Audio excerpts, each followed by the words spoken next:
This next number was written by Craig, and it all happened because one day at work, someone brought in a bunch of monkeys and gave them all guns. He wrote a song called Who Was the Moron Who Gave the Monkeys the Gun?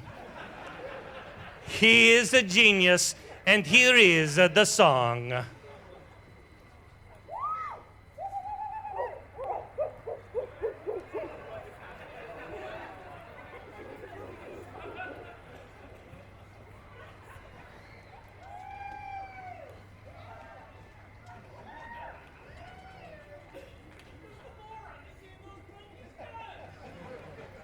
He has that copyrighted. Don't say that phrase.